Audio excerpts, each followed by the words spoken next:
the kind of area that we work around is not very glamorous. There is this triple R, reduce, reuse, recycle. Yes. We say we are 3Gs talking about 3 Rs. What is 3Gs? The glamorous garbage girls. In HL Colony, we would either be swimming or playing cricket, you know. You played cricket? I played for university and state also. Malleshwaram, 6th Main is like my life. I will end my life there.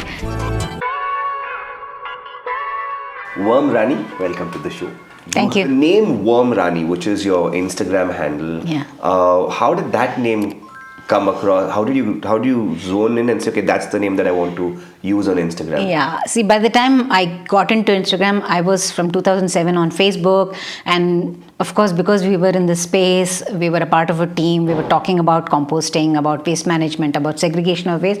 So I was featured many places, and most people started calling me Compost Queen. When Instagram started, and I didn't find Vani Murthy. So my friend Shamla, who was like, when I met her first, she was still in college. Okay. And kind of, we bonded very well. And she was this young, very vivacious and a lot of energy in sports. She was a coach, basketball coach. So she was always with me, helping me with setting up stalls. She would always take my pictures. We would do albums on Facebook where, she'll shoot all the pictures and all that. So she said, Compost Queen is not, always people call you, because you love worms so much and you take it out, show children, you give awareness on the worms also, we'll take Worm Rani. She's the one who, got the Instagram name for me. It's done very well for you, hasn't it? Absolutely.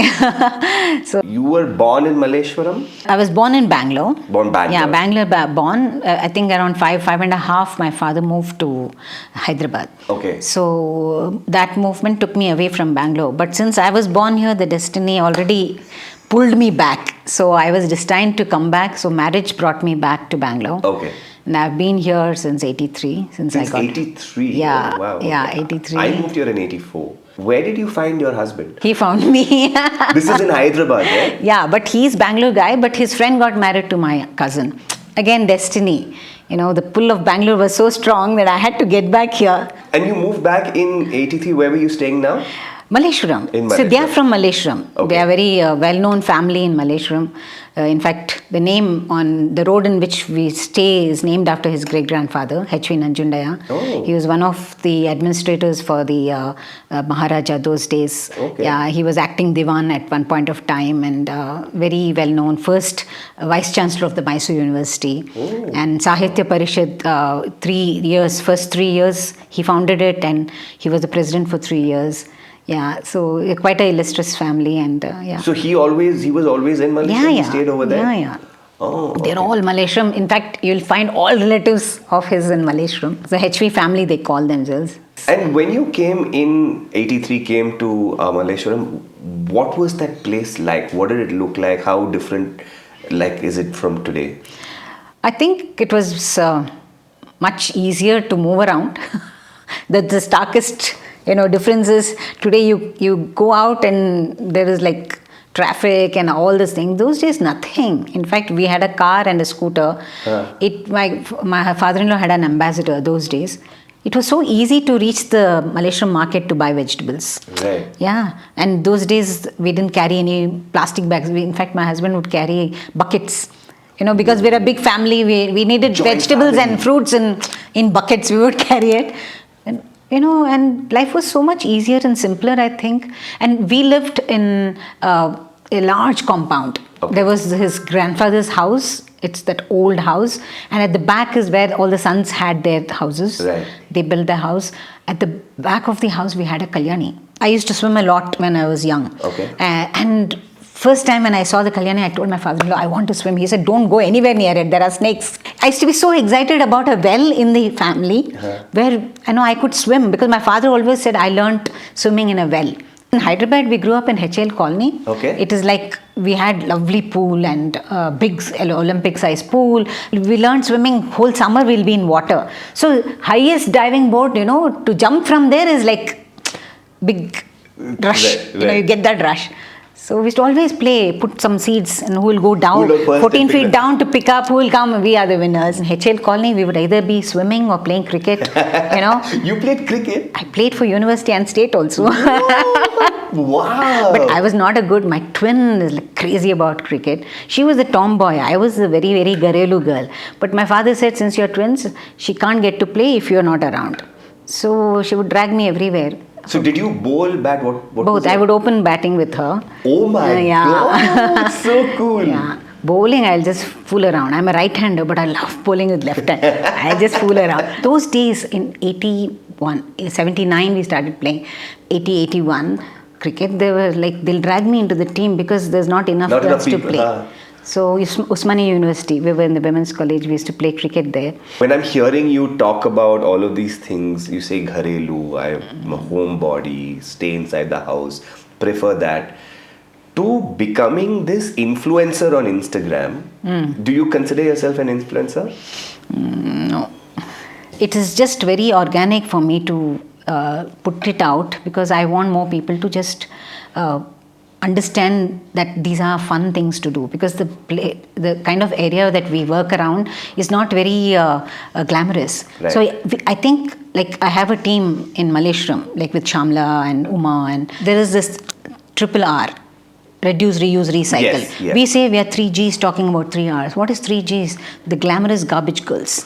You know, we used to call ourselves that because we thought we have to glamorize it for it to have more people to start even thinking about it or looking at it. Right. Because nobody wants, it is a drawing room conversation that we wanted people to have, not somewhere at the back it is like, you know, garbage, smelly, stinky, right. you know, we shouldn't handle it. It's somebody else who has to handle it.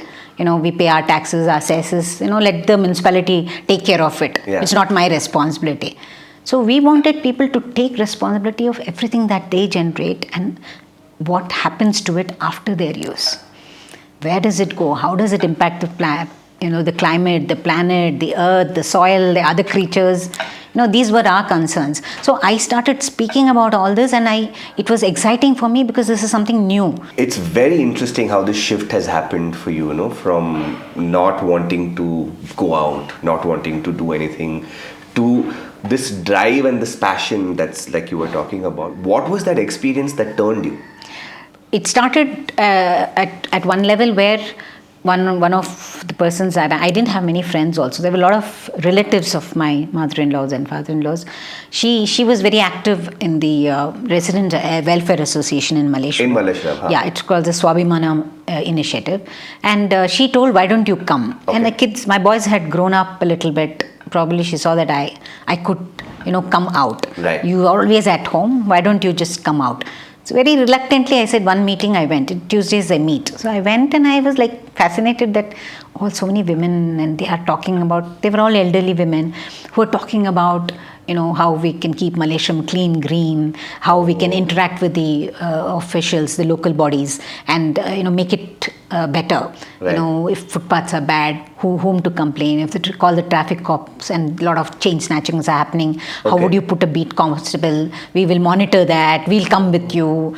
Dr. Meenakshi was very encouraging to me, and she said there is a new program called WOW, that is Wealth Out of Waste, which ITC have brought in. She's the one who's kind of a mentor for me, because before that she took up a project to clean the voters list in one booth. Because when the list came out, my name was there, my flat number was there, but my flat and my road was different. We both went to the election commissioner, chief election commissioner, and they said, okay, one booth, you Clean go up. and check. Right. Because, you know, because we found that a lot of people are not living in that house, but their names are there.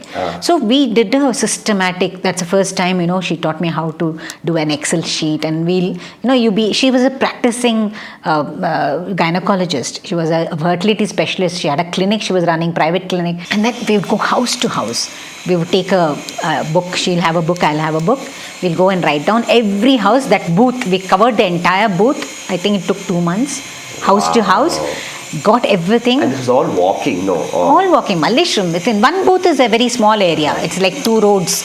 We have to, you know, finish 2 roads, 2 or 3 roads. So we saw all this and we put all those things, what are the problems and all, and put it to the commissioner. And he said, if I had 100 of people like you, 100 people like you, I would have cleaned up the entire, Bangalore list. Was there an impact of that? Yes. So when the election happened, the entire city's voter turnout was 45%, and ours hit 65%. Just one booth. Wow. Our booth hit 65% because everybody who was in the list lived in that place. Many people who were searching, they would go. Also, we had these big maps to show which are the different schools and which numbers you could go and check. We had printed out. She's like unbelievable, Miss Dr. Meenakshi. She had these books where you had everybody's name and all the books she had. Yeah. So if people come and ask, my name is not there in this booth, she would tell which booth. So you go to that school, and that map, you go to this school. So we were helping people to go and do their duty. Right. Right. And they need it because people are frustrated that their names are not there and they just go back home. Yeah. So what was this project about by ITC? Waste out of waste? Yeah, wealth out of waste. Wealth out of waste. So where they said we'll give you 2 bags. Okay. So you go and give every household those 2 bags, one white bag and one blue bag. Okay. And let them start collecting all the dry recyclables into it. Okay. So white bag has every bit of paper, and the blue bag will have all the plastics. Okay. So the white bag will go to ITC for recycling. They were doing a lot of recycling, and the blue bag will go to these guys who plastic recycling, which they're making roads out of it. They use it for the bitumen and use it for making these roads with plastic. And by then we had also formed a kind of team, Pan Bangalore, and we started looking at how we can understand more. So we went and visited a landfill. Oh. Mavallipura, and that was eye-opening. Okay. What we saw at the landfill, and how, to me, when we finished the tour of the landfill and stayed there for a few hours, I swore that I will not send my waste. I will not contribute to this mess, because it is not just a mess, stinking mess. It is also how much of environmental impact it has, a landfill. It's not a scientific area. A landfill is supposed to be scientific, where you're taking care of all the waste that comes, making sure that it doesn't go into the soil, air, or into the water. But what we saw is a dumping yard. It was just, Mavallipura is supposed to be a landfill, a scientific land. We saw all the equipment, they're still in packaging. They're not even opened yet. So they're just dumping because it is built for a particular capacity. But the kind of waste that we generate, it exceeds capacity, and no landfill can take care of it. Every corporator, every school, everybody should go and visit a landfill to see the impact. If it is in your head and somebody talks about it, it is not so, it doesn't make you change or shift. Something shifts in you. Yeah. So as we approached, we saw something, dark and huge, like a mountain. And somebody said, that is the landfill. It was like a mountain of garbage. The stench was so horrible, we had to wear masks and go into the facility. There was dark fluid running out. That's called the leachate that goes in, and it's supposed to be, if it's scientific, they should have contained it. It's seeping into the groundwater, and it's seeping into the soil all around, and it's very toxic. And what I learned at the landfill, or all of us learned, is that when organic waste, when we send mixed waste, the organic part of it, all our vegetable peels and things that come out of the kitchen, your garden waste, or anything that is organic, that decomposes, that gets trapped in this mountain of waste. Because when we send lorries, and lorries come and dump, so the city's municipal waste is coming. Right. It has everything, blades, diapers, and plastic, and everything, batteries, and plus your kitchen, all your organic waste. So when there is a science here, that is, there is an anaerobic digestion happening with the organic waste. Organic waste will still break down, but anaerobically, where there's no oxygen. With lack of oxygen. Lack of oxygen. And that releases methane, which is a very deadly greenhouse gas. And this is what, it's like worse than 20-25 times worse than carbon dioxide, worse than carbon. And that is continuously being released in the air, polluting your air. There is this dark fluid that comes out, which is called the leachate. That is also a byproduct of this anaerobic digestion, and that's flowing out, and it is entering the soil all around, and the groundwater, and this outskirt is out, villages all around. And what are they doing? They're growing our food. Where does your vegetables come from? From the outskirts. And you see whole villages all around growing your food. So you contaminated your soil, you contaminated your water, you contaminated your air. What else? If you have to live on this planet, you need these 3 things, basic things. If they get polluted, we are going for a disaster. And by then we understood what climate change is and what's happening and how we can avoid this. So basically it comes to the fact that we have to get everybody to take responsibility of the waste they generate, because it's their waste. We generate around 5,000 to 6,000 tons per day. Bangalore city. Where does it go? What happens to it? So the whole campaign started with asking people to segregate. Right. So you have to take your organic waste away. It's a very valuable waste. It's not waste, it's resource, which should go back to where it belongs. Where does it belong? It belongs to the soil. So if you don't have organic material in the soil, then desertification happens. And this nutrition comes, if you say there is this vegetable or this fruit is nutrient dense, it should be because it is grown in a living soil. So Right. if that is lacking, then you're eating food that is like, it just looks like food, that's it. It may not give you the same. So lifestyle diseases increase, you're not as healthy as our grandparents used to be. It's all a cycle that we get, vicious cycle that we get into. So after this landfill experience, what changed? What did you change?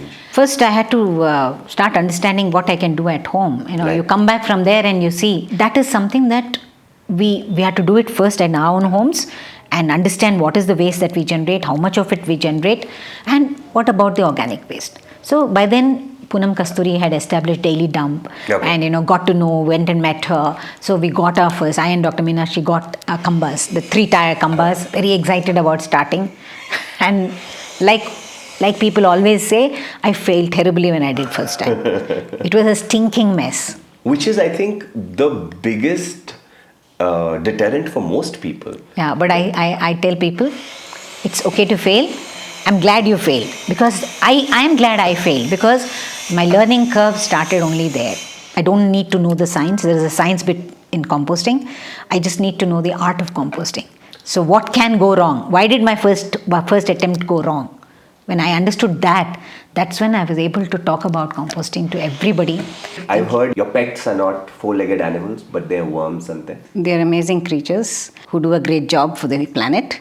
So, yeah, I can consider them as my pets. So you actually you have houses for them and stuff like that? No, they are in one box. And that's their home. So, Okay. And they are not just one small family. It's a world by itself. When you say worms, what are you talking about? So they are called the earthworms. Okay. They're called the deep burrowing worms who go deep into the soil, and they eat organic matter. They thrive on organic matter. Okay. So if you say soil is very fertile, very healthy, that means there are earthworms, there are microorganisms, and it is a living soil. So there is plenty of organic matter that helps them survive. So I just have to mimic that in a box. But the worms that I have are not deep burrowing. Okay. They are surface worms, and they are composting worms. So, There's a difference. Yeah, there is a difference. Okay. So these are composting worms. They're called the red wrigglers. And they thrive when you keep them in the right conditions. They multiply very fast. So you can actually start gifting away worms to people because your box is overflowing with them. So you've actually gifted people worms. Yeah. That's damn weird, yeah? Because when I talk about worms, of course, through social media, I get a chance to, talk about how amazing they are. And people ask, where do you find worms? And of course, there are addresses that I give out. You can go to the horticulture department in Hulimav and you can buy them. Oh, really? They sell you, in quarter kgs, so many rupees and all that. Oh. So it's, and many people I say, why? You come home, I'll give you multiply them. But the thing is, you can't start composting with worms straight away when you have not understood composting. Right. So you have to go through a process of first composting regularly and then understanding worms need a proper condition, ecosystem in which they thrive. Otherwise, like how I did. For the first time when I saw a worm was in Vellore. Vellore Srinivasan was a guy who was talking a lot about sustainable waste management. Okay. And there's nothing called waste and how he recycles everything and all that. So we went to, see that. Okay. There he showed a huge tanks, and he picked the compost, and I think for the first time I touched compost in my life. Right. And then he showed the worms that made that compost. Okay. And they were it was very scary because they were like little thick and fat, and they were crawling, wriggling around. But then I saw and I said, can I also make? He said, yeah. By then I just started to compost. So I said, I also want to compost with these worms. So I brought them and then I left them in my windowsill. Next morning they were all gone. They ran away. So I don't know if they ran away or the early birds got the worms. So it's like they were not there. And so then first I thought, let me start understanding what they are, how they need to be. That's my interest in the worms started at that, that's the spark. We were composting at the back, farmyard composting we were doing in my backyard. And there we got the worms naturally.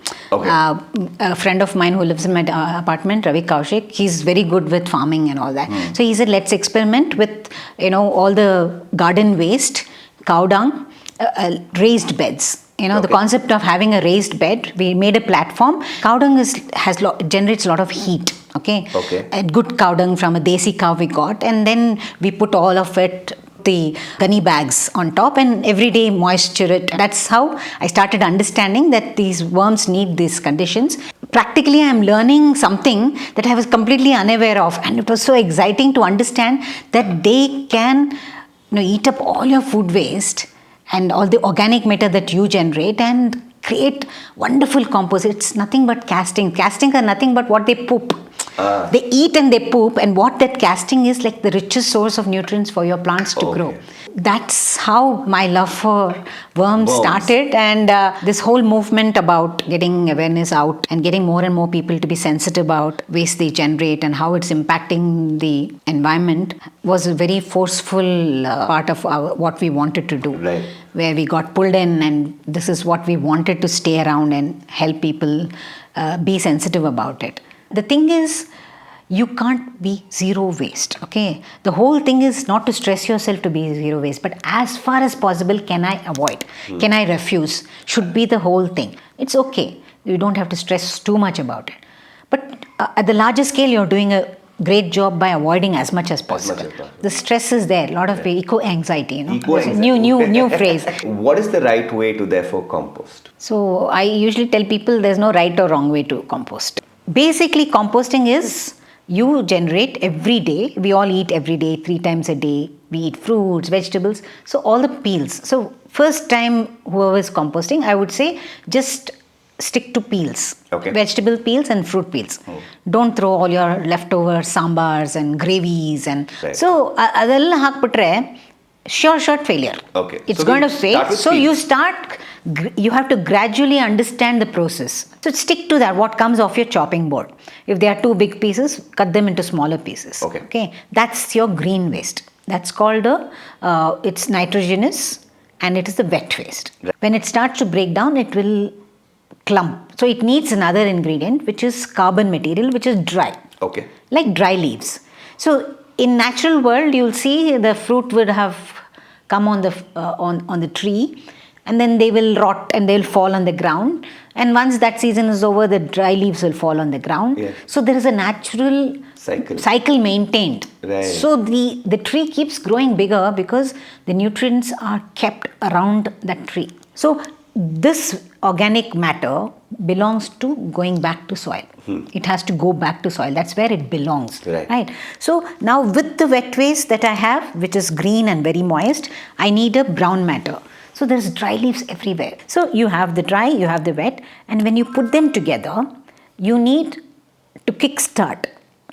If at home, that is, it has to start breaking down properly. So you need a container, because we are mimicking what happens in the natural world all the time. You cannot let rainwater in, because if rainwater gets in, it becomes very soggy and your composting will not happen. And it is an aerobic process. Aerobic process means it is with the help of oxygen. Right. So you need holes so that air circulation is maintained. So greens, browns. Right. So you put one layer of browns at the bottom. Mostly you pack it with dry leaves. Then you take your kitchen waste. If you have that much, don't dump the whole thing in. You have to layer them. So you're trying to manage it in such a way that the browns absorb the moisture from the greens. And then the one thing that you can introduce in the first batch is majjige, huli majjige. Okay. That's available at home. You leave, in summer, if you leave it for 2 days, the curd, it becomes sour. So sour curds can be a good introduction if you don't want to buy anything from outside. So microbes are the ones who are going to eat up your food waste. Okay. So you need, they will multiply. They colonize, multiply, and they create such amazing compost for you. And once in a week, if you can turn it, you will avoid this compaction. Okay. Like one part gets compacted, it starts smelling. The minute it starts smelling, you're doing for the first time, even if you're very passionate, somebody in your house will say, "Adala tegdaakpado." If you've got that smell, which is a stink, it's gone bad. It's gone wrong. It became anaerobic. Why did it become anaerobic? Because it was too moist. Okay. It was not just moist, it became wet. Turning it in once a week will be great because you're introducing more oxygen. You can always repair a compost. So it's a living thing in an ecosystem that you're building. When I look at compost, it's like divine for me because it's the earth, the soil, the forest, everything is like in my balcony, in my terrace. This experience cannot be only visual, right? No, it's... You have to also like put your hand inside. Yeah. And it's just... Yeah, I mean, if people use gloves and or they take one rake and turn, I put my hand. I'll put my hand, no problem, because why would I hesitate, tell me? Because it's a little yuck. Say it. It's yuck. Yuck, okay. And whose waste is it? I mean, yeah, it is... Okay, fine. Well, if I find my waste, that is my waste from my kitchen, what I have eaten to be yuck, just imagine when it goes out, who is handling it? There are paurakarmikas. Yeah. There are people working in waste. There are people who have livelihood because of waste. They go and rummage through it and, pull out things. Don't you think, we should feel that is yucky and not this? Yeah, because this is my waste, and if I can maintain it well, it's beautiful. In fact, if you touch with so much life, you're touching life there. They say when you hold a handful of compost or a compost that's happening or compost that's done, it's like there is more life than the number of people on this planet. My biggest high is taking my, whatever I generate in my kitchen to my compost bin. It's like I pay my tax to live on this planet by just doing that one action. When there was this part where you said you came back from the landfill and then you were like, we need to tell people. So you're also known for setting up stalls and doing these conversations with people. Yes. So how did you do that? Where did you do that? Our first campaign was 2 bin 1 bag. It's awareness about segregating your waste first. Okay, so 2 bin is, one is a green bin that you collect all your wet waste. Yeah, and then there is the red bin that is for non-recyclables and all the hazardous waste. Yeah. It could be broken glass, a syringe, it could be some chemicals, so things that people shouldn't handle. And at the same time, like sanitary waste, diapers. So all those come in that category where it is hazardous. And then there is a bag which can take all your recyclables. Yeah. Dry stuff, most of. So when you get into the space of trying to refuse things, most non-recyclables won't come into your house. A biscuit packet or chips packet. You're saying these chips packet and biscuit packets are not recyclable? No. But it goes into my recycled waste. But they will take it out. Whoever's, again, secondary segregation they do, that is, then they send it to MRF and all. Nowadays there are other ways to do. They segregate further. When I think of Malleshwaram and I think of Baswangudi, I think of the people as traditionalists in that sense, right? But when I looked at your reels, I saw that your choice of music was rock music. English rock music. It just didn't seem to add up. It didn't add up. How did that happen to you? Yeah, many people think somebody is doing my videos. So they are picking their songs. I grew up listening to, SLBC, country music, USA and all that. I grew up with soft rock and, In popular. Hyderabad? Yeah. So who was exposing you to this? We have a traditional family. My parents, no way they would have. Yeah, so? Somewhere it just, me and my twin sister started listening. We had a broken radio. That's where it came. The radio, it was broken. The valves and all used to be there. You have to shift the back of that. We would remove because sometimes we won't get proper kara kara kara. So we have to, that valve we have to do like this, then it will come. So SLBC was our go-to, Sri Lanka Broadcasting Corporation. So we would always listen to that. And you used to post every day on Instagram, yes, right? yes. Like, did you not get tired because of just It's the same. shooting, editing, putting it out? It's the same thing I'm talking for 15 years, okay? Because there are new people watching it.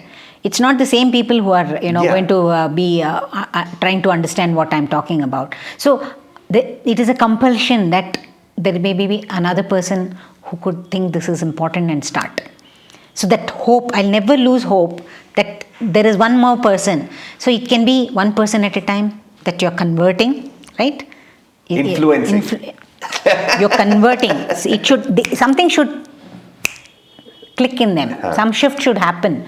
So it's because we have put so much of, like you say, oh, it won't happen, it'll smell, it's yucky, it's a scam. All these are filters that you put. Yes. So my thing is to try to remove these filters. My sister, who had never done anything, she is like my alter ego. She's the composting queen, I must say, and every time she harvests compost, she sends me one bag and said, Guru Dakshina. See, my life is like brilliant because what I get back is so much more than what I'm giving. I'll give you one example. There was this lady I met at HSR, Kalika Kendra. We have a thing called Kalika Kendra, that is a learning center. Yeah. In HSR? Yes, in HSR. Okay. And run by the HSR Citizens Forum and SWMRT. It is divine, that place. It has everything that you need to learn about composting, about waste management, about growing food, everything. So one man comes up and says, my wife, I brought her, she wants to show her first compost to you. I said, wow, it'll be so nice. You made your first compost. And he said, she was in a lot of depression and she had, she was struggling. And I told her, why don't you follow her? She's talking so positive and all that. And I don't know, ma'am, what happened. She started showing interest in composting and her life changed. So much better. I had tears in my eyes because, is this the difference that not me? It is doing the composting can change. Right. During COVID, people were at home and how many people, I used to do workshops like corporate workshops, 1,000 people on Zoom. Yeah, 500 people on the Zoom. We were doing so many such things because everybody were like wanting to do something. So they had all these there were workshops. many plant parents that came up during that time. How did you do these calls? Because we SWMRT, we have this program of doing these sessions. Okay. We do before we used to do live session. We would go.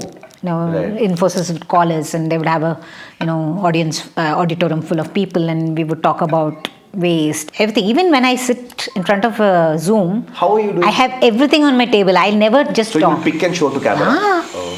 I'll show one small dabba full of coriander, fresh coriander, and bite around it, and then I'll say, this is what I grow. I don't even have to wash it. It's like it is so, people like to see. Unfortunately, they can't touch, feel, and smell. Most people who would come to our stalls would given that touch. Now this waste became this. So you believe it happens? Since I was a little more vocal on the social media, they would say, could Vani Murthy, come and do our session and all that. So I used to, almost every other day I was going out. Shamla would come with me, help me set up, the table there for a demo.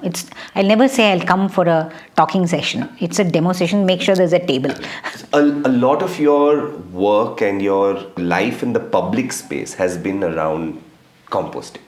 If I had to take you back and say, okay, let's now talk about Bangalore a bit. For you, what would the 5 wonders of the city be? The first wonder was when I got into this family, very illustrious, and just knowing that my children are going to carry the legacy itself was the biggest wonder for me. And the compound in which we stayed, the well at the back was like awesome. Kalyani. So much kalyani, and the trees. We had all kinds of trees in our compound. It was like 1 acre compound. So big house in the front, and my mother-in-law telling stories about how her mother-in-law would grow even coffee. Oh. Yeah, we have plots there. The brothers have built houses. All this was like coffee. She would grow coffee. She would grow all the vegetables and sopo. We had cows. So it's like knowing that, this held all this kind of things. Yeah. Felt very grounded there. I know Bangalore has been like, for me, being born here, and came back. That being in this family was an amazing thing for me. Malleshwaram, 6th Main is like my life. Right, right. I will end my life there. So, and the second one would be probably Sankey Tank, because in the beginning I wouldn't go much for walks and all that. That was not there because kids, and there was no time for all that. Right. But when I started getting out, we had this huge Sankey Tank to save the trees, Again, Dr. Meenakshi, all the activism. So how we can stop people from, broadening that road and Right. cutting down trees and all. So as part of it, that's when I discovered, oh my God, we used to go past that in the car, but I've never gotten. So now it's like my daily walks, and that's In the always cycle. stayed, very close to my heart. Then Swachhagraha Kalika Kendra. This is the one in HSR. Yes, HSR. That's like, I don't go to temples. I don't go on pilgrimage. I go and visit temples and all. For me, if I go there, I feel I've come to a temple. The divinity, the space has energy, and there are these cows there. How people come and learn. Busloads of children come. People from all over the world have come there to learn. We have a beautiful, group of people there. It's a park which is designed to understand waste management. You have every kind of composter there, large scale, home composting. So you go there, you can pick and choose what you want to have at home. Right. And there'll be a board where everything is written, who the vendor is, his number, his website. So you just call him and say, I want this. Oh. So it makes it easy, and they also grow a lot of vegetables. So the Citizens Forum, HSR Citizens Forum, amazing group. Right. So they are so devoted. You must have heard of Dr. Shanti Tumala. She's like, I call her my goddess. I mean, I don't have any other hero in my life. She is my hero. Because she's a dentist who gave up her practice to get into this. And she's like amazing. How she gets people, she's like a whip. She'll make everybody into a environmentalist. So that's another one. And I think Nandi Hills, the temple there, Bodhi.